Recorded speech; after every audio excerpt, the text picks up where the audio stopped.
macha allah donc sans plus tarder nous allons donner la parole à Lamine. ah. mu àggale. taf dégg waaw taf yow xam nga ni man taf non ACA moom mooy loolu. da leen naan nag parce que wax bi moom da ngay dugal ay ngelaw rek foog ngay naan quoi naan leen bu baax. en fait je voulais tout juste rebondir sur la coopérative d'habitat mais avant ça il faut rappeler une chose il faut rappeler que bi ñuy xeex suñu en 2017 suñu statut boobu noonu y avait Souleymane Diallo avec nous ñu tamit lu mu kii tamit da nga koy wax Souleymane Diallo bu sel c'était le seul nga xam te numéro y avait une femme de l'UDEN xamoon fàtte naa tur bi bi ñu demee daf ñoo dàq ñu dem leen toogi fële yéen mënuñoo téye taxu leen ngeen xaar leen Aïssatou Wade xaar leen il y a aussi lieu de présenter monsieur Ndiaye il s'appelle monsieur Ndiaye NTIC nouvelle technologie de l'information et de la communication compo facile bi gars yi di yor seen école yi de Ziguinchor à Saint-Louis de Tambacounda à Louga moom moo ko defar ci konam si la jóge non dafa modeste nag ak mbaxane mu rafet ak ay tëneem yooyu noonu mais c'est quelqu'un d'extraordinaire parce que li muy apporter le système éducatif non gars yi xamuñu ko compo facile maram marasal ñooyam dañ daan yor suñuy big di calculer 2 plus 2 égale 4 moins 5 bay bëgg a dee suñu bëdi di yàqu maintenant da nga yor benn plateforme sur ton ordinateur tu mets les notes mu génneel les moyennes génneel la les rangs génneel la les synthèses waaye nañ ko sant waay dañu waxante dëgg te du loolu kese de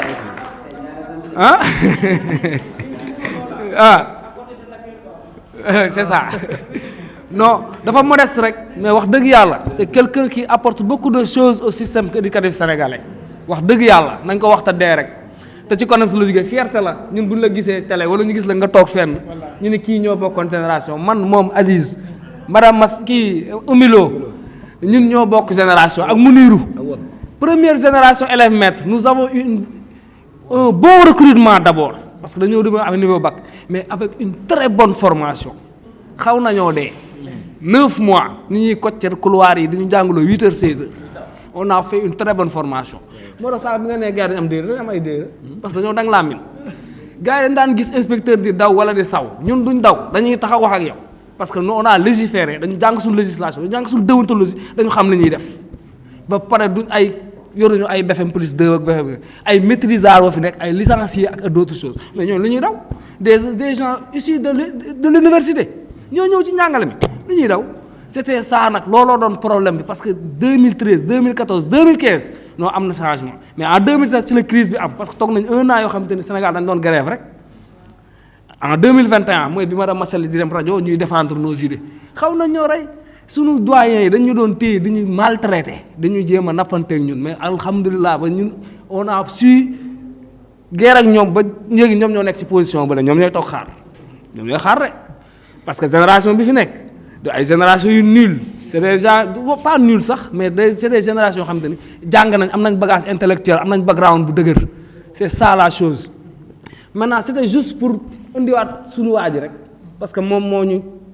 xamal yoon bi wala boog xam naa ne bi ñuy soog a xamante sax c'était pas ça mais boobu bi ne ci biir xam na ni ku ci nekk am na potentiel boo xamante ni wala am nga bagage boo xam du jàngale kese boo denc sa ginnaaw mais bagage yooyu gars yi dañ ko war a génnee fii ku ci gis am na lu mu téye à part njàngale am na diplôme bu nekk si ginnaawam diplôme yooyu dañ koy bàyyi mu sànne ko dañ koy bàyyi du ab benn njariñ non léegi nag loolu combat la pour la CONEMS ñun ñu bëgg ñoo yamale ci B3 bi kese moom laay wax sànq mais war nañ faa jóge war nañ dem hiérarchie B2 parce que on a des diplômes li ñuy wax les passerelles professionnels lu mu ñuy jariñ lan lay jariñ la situation les enseignants dara non nañ xool ban boo amee sa CAP ñu am CAP ban motivation lañ amaat ci njàngale mi wax leen ma à part di nga dem nekk chargé de cours wala nag la da ngay jàngale sama genre gi man benn ci man ba mu amee CAP wala kenn mënu wax jaaral ni ma jaar nii kenn parce que amatuma benn daray motivation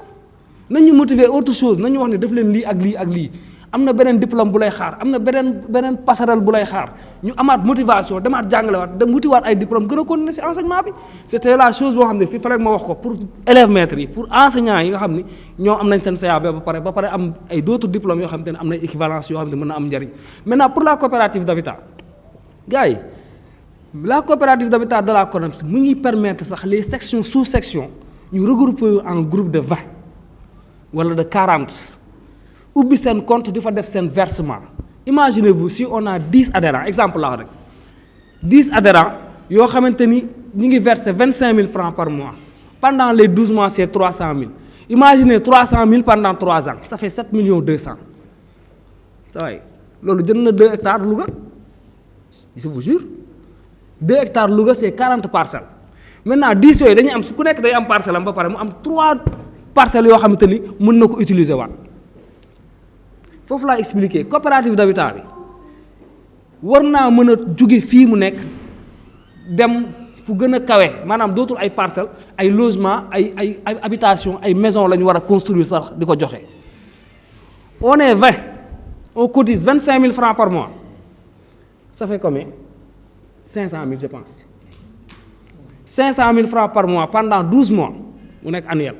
2 3 4 ans 5 ans ça fait près de 30 millions 30 millions pour 40 personnes da lay permettre nga jënd sa parcelle téye mais yow yeneen parcelles yi nga xam ni yow mais coopérative bee ko moom soit yow ñu joxaat la beneen parcelle nga téye ñaari parcelle wala sax yow bu coopérative bi jaayee parcelle boobu jox la sa part sociale loolu war naa mën a nekk léegi nag à Louga dañoo war a def loolu même su ko au niveau national deful waa Louga dañ ko def on se regroupe en coopérative Conems Habitat de 20 personnes ñu dem ci banque bi propose que nous on verse 25 000 francs pendant 5 mois daf ñuy lebal xaalis ñu dem jënd suñu ñandi parcelle bu ñu mënee tabax sax ñu commencé tabax c'était juste ça indiwaat information ci coopérative bi ni pour mu am foog mu am manne financière foog mu am capital boo xamante ni moom lay demee di discuter avec les promoteurs pour ñu mën ko céder ay parcelles mais parcelles yooyu ça revient sur les adhérents ci adhérents yi rek lay dikkaat mënul dem fenn ndax ñaari entité moo fa nekk le conseil d'administration bi nga xam ni y a un président un vice-président un trésorier une trésorière et une adjointe ak le secrétaire général ak son mooy le conseil d'administration yooyu y a aussi le conseil de surveillance ñoo xam te ne ñoom ñooy xool xaalis bi fi muy dugg ak fi muy génn je pense pas que ni foofu war naa am dara loo xamante ni mën na faa nekk di nax sa xel yi wala nit ñi am ci fit amuñu sa xalaat boobu noonu yaakaaruma ko léegi nag ñu leen di woowaat rek les membres de la CONEMS ñu adhérer may doole coopérative bi remplir fiche d'engagement yi ak fiche d'adhésion yi comme ça même à Louga on peut faire quelque chose boo xamante ni dans les autres régions on l'a pas fait ñu ngi leen di sant di leen gërëm di leen ñaanal yàlla. macha allah merci beaucoup SG merci beaucoup deretu syndicalisme la daa dugg ci yow ba mu fort donc CAP au sens CAP continuer à travailler comme il faut waaw parce que njariñ yi tax ñu jàngale c'est pas le CAP donc on a le CAP mais gars yi bëri dégg naa CAP lal basang rek mais ku am CAP continuer di jàngale parce que dara gënul métti ñu ne kii am na CAP ñu fekk la ngay jàngale bu jaarul yoon finalement day xaw sa ñàkk fayda c'est comme que quelqu'un qui a le bac on lui demande d'écrire une phrase mënu koo bind finalement dañ naan waa mais kii fu mu jëlee bac bi donc boo amee CAP aussi da nga beneen défi boo xamante ne mooy li may jàngale kat dama koy teg ci ne kat man dañ maa certifié que ne kat léegi nag voilà le certificat d'aptitude pédagogique dafa war a wan dama ko war a wane nag su may jàngalaat après donc loolu aussi ñu bàyyiwaat ci xel bu baax a baax donc on va passer la parole au SG. Bon merci beaucoup vraiment jaa ngeen jëfati bon am na solo. Pour finir en beauté, comme on l'avait prévu, vraiment, la rencontre est devenue pratiquement prometteuse, franchement. Donc c'est ça qui a été l'idéal. C'était bien beau de se rencontrer, de manger et de partir, mais échanger encore, ça allait faire autre chose. Donc on l'a fait et on sait nettement que chacun parmi nous va rentrer avec quelque chose et c'est évident. Là, on n'en disconvient pas. Juste, je veux revenir sur le cas des élèves maîtres. Le gars l'a dit tout à l'heure, vous n'êtes plus des élèves, on ne vous regarde plus comme des élèves maîtres, on vous regarde comme des collègues. Donc sachez dès maintenant, on est là. Et vous le savez ou pas, nous, entre collègues, parfois on s'assoit et on prévoit des choses. Parce que début d'année, on avait prévu des choses comme vous. Mais comme sortez vous pour man, mais bon, on avait prévu même de chercher juste un logement pour les élèves maîtres qui seront là et qui viennent des autres régions et qui n'ont pas là où loger ici à Louga, prendre un appartement pour 2 mois avant qu'ils prennent leur bourse. Donc ça, c'était prévu par CONEMS, mais malheureusement, à la dernière minute, il y avait il y avait un peu des empêchements et on n'en pouvait plus kon donc sottiwul woon nag mënuñu ko woon a fësal mais yéene la woon ci ñun boo xam ne amoon nañ ko élèves maîtres yoo xam ne ils viennent de l'eau parce que ñun dal nañu pratiquement nous ñii Louga lañ jóge woon ñii jóge ay Mbour ñii jóge ay Thiès ñëw fii xamuñu fi kenn xaw fee tumuranke ñaari fan ñetti fan léegi problème boobu lañ leen bëggoon a bañal mais malheureusement comme l'homme propose Dieu dispose parfois li ngay bëgg sa yéene parfois mu ñàkk a antu mais loolu moo nekkoon suñu yéene ñu wutal leen benn appartement juste pour assurer leen en attendant que les autres là qui viennent là amagum fu ñu nekk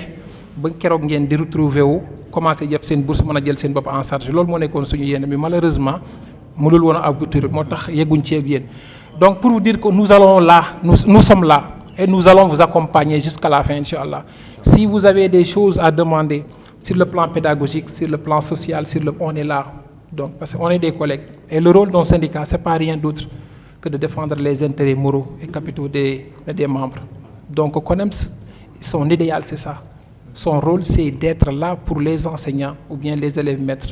Mais liñ leen di wax rek ku la tala tax sa bopp ku la taxatal sa bopp loo amati mooma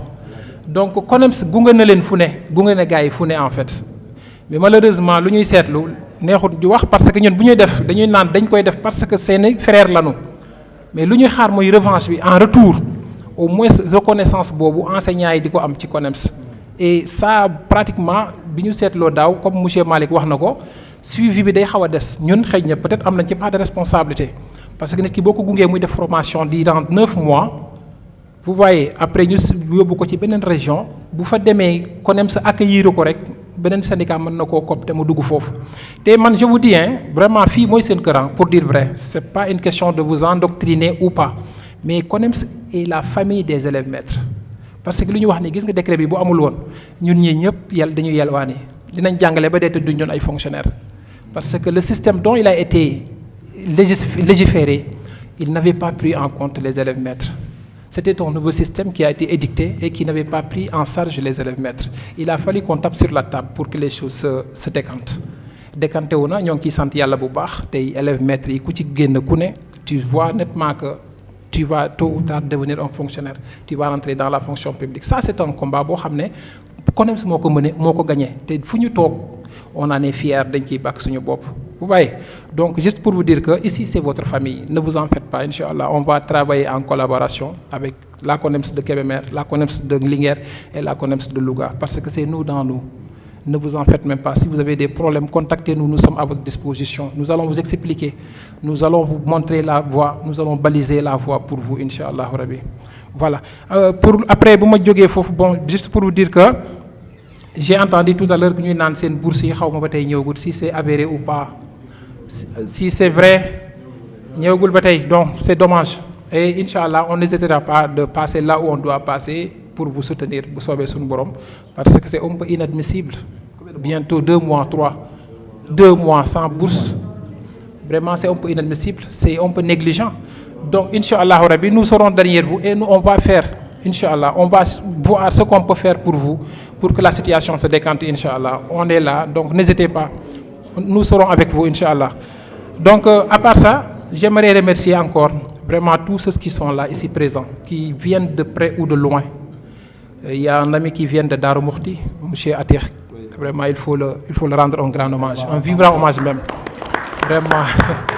c'était pas évident du tout c'était pas évident bi ma ko gisee par sànq dama truc quoi franchement ça m'a beaucoup touché parce que Darou Mouhty ku ko xam ba fii juste pour une rencontre de 30 wala 15 minutes amoon na yeneen ité yu mu def waaye madame Loum on vous accueille avec les bras ouverts c'était un collègue nous étions dans la même zone donc c'est un plaisir vraiment d'être avec vous et de travailler avec vous c'est une doyenne suñu doyenne la quoi mais vraiment CONEMS vous tend la main et on sait nettement que di ñu apporter dara et vraiment vous pouvez faire quelque chose pour CONEMS la cellule féminine mention spéciale à vous franchement amoo leen morom wax dëgg yàlla macha allah donc à part ça donc tous les collègues ñi ci jàpp ñëpp de près ou de loin vraiment pour la réussite de la journée monsieur Malick le chargé de la commission sociale encore on vous tend encore la main parce qu'on vous dit que voilà on vient juste de débuter dañuy doog a door rek année bi des na il y a les activités qui sont devant nous et il nous faut beaucoup d'énergie pour atteindre les objectifs donc lancer boobu laay woowaat ñëpp rek vraiment je m'en réjouis de cette rencontre parce que je suis convaincu que kenn ku ne boo ñibbee di nga am li nga yóbbaale xam naa tukulóor yi nag dinañ yóbbu ay beñeeg jus waaye séeréer si moom dinañ yóbbu dara ci bopp yi quoi donc loolu rek dara la quoi donc vraiment maa ngi leen di jaajëfal bu baax au nom de CONEMS Louga par ma voix on vous remercie à vive voix vraiment et on vous souhaite une très bonne année scolaire donc liñ fi def yëpp ci lu baax yàlla nañu ko yàlla sedd ñun ñëpp donc lépp luy leneen yàlla nañu ko yàlla jërë ngeen jëf merci beaucoup. Voilà voilà je voudrais dire un dernier mot monsieur Ndiaye on vous dit Ndiaye intique mais il a dit et vraiment c'est un témoignage que je dois faire d'ailleurs il a eu une promotion très bien tout récemment. Il fut un enseignant, mais je l'ai dit, moi je l'ai écrit dans la groupe, je l'ai dit que M. Ndiaye est une fierté pour CONEMS. Parce que vous savez, c'est lui-même qui a créé le fichier, Lamine wax nako. Ñun dañ doon fanano bind ay résultats di defar ay relevé ba ngoon mais moom pratiquement fichier bi ñu defal ku am machine ku ne ngay enseignant boo ci duggee da ngay kontaan tellement c'est pragmatique boo bindee tur yi ngay bind remplir seen notes yi fichier boobu moo lay defar moo lay calculer moyenne moo lay defal rang moo lay defal relevé moo lay defal statistique ça c'était pas évident et ça c'est une fierté pour vous dire que en CONEMS il y a tout ici à CONEMS il y a tout donc il y a toutes les compétences il y a toutes les potentialités donc jërë ngeen jëf merci beaucoup. merci beaucoup merci beaucoup EG donc je pense que gars yi mën nañoo yëkkati jotaay bi mais avant cela monsieur Malick anamu Malick dafa posé sànq benn question pour dire voilà. Après l'obtention donc après l'obtention de son CAP qu'est-ce qui suit je pense que bu ñu la seetee CAP ba pare inspecteur dinañ defar benn comment on appelle ça encore benn PV voilà donc PV boobu la ñuy boole ak documents yi déposé ko pour nga jot lu ñuy wax sa arrêté voilà donc arrêté yi nag parfois bon ñu ngi ciy xeex mais dafay léeg-léeg mu xaw a yàgg tuuti mais je pense que léegi xaw na gën a gaaw tuuti parce que gis naa fi ñoo xam ne pas moins de ay quelques mois seen arrêté génn su arrêté boobu génnee moom ngay jël boole ko ak ay dossiers. Déposer ko pour mën a am sa pour am déjà un numéro de projet pour après acte bi mën a génn bu acte bi génnee on t'intègre à la fonction publique bu nga koy déposer 3 mois ñu mettre la en solde nga jot sa matricule donc tu deviens un fonctionnaire donc loolu mooy de façon très ramassée état bi nga xam ne moom moo ci topp. léegi voilà donc kii nag moom comme jege na fi moom kii Malick kii jàppal ci loxo bi rek waaw moom. Chaque jour mu ngi fonction publique topp ci projet yi topp ci surtout les rejets internes là gars yi dem ay rejets nii dafay ko am rejet du ko yëg voilà donc moom daal mu ngi fi il faut prendre son numéro lépp loo xam ne bëgg ngeen ko ci xam vous ngeen contacter ko li ma waxoon sànq aussi au début si vous pouvez aussi intégrer les groupes WhatsApp de la CONEMS ce serait aussi bon parce que foofu aussi sur le plan pédagogique les fiches les explications et tout ça il y a des prestations dans certains groupes dina permettre aussi ngeen gagner ci. bu ngeen ci amee aussi ay sollicitations vous passez par là-bas il y a les collègues qui sont là à chaque fois aussi dinañ leen mën a jàppale ci loolu noonu. voilà donc sur ce je pense que comme EG joxe na le mot de la fin dañ fay jaar bu fekkee amul Aziz leneen luy jabaat voilà donc dañuy ñaan waaw mooy imam bi ñu nekkee fii ñoo bokkoon daayira quoi ñoo bokkoon daayira donc macha allah gars yi ñu ngi sant ñëpp di leen gërëm bu baax di jégaluwaat baax ab enseignant la dañoo bëri wax dañuy wax rek voilà donc ñu ngi jégalu bu baax ci kàddu yi. donc lu si jub ñu sante ko yàlla lu ci dëng aussi ñu jégalu ko baax a baax incha allah jërë ngeen jëf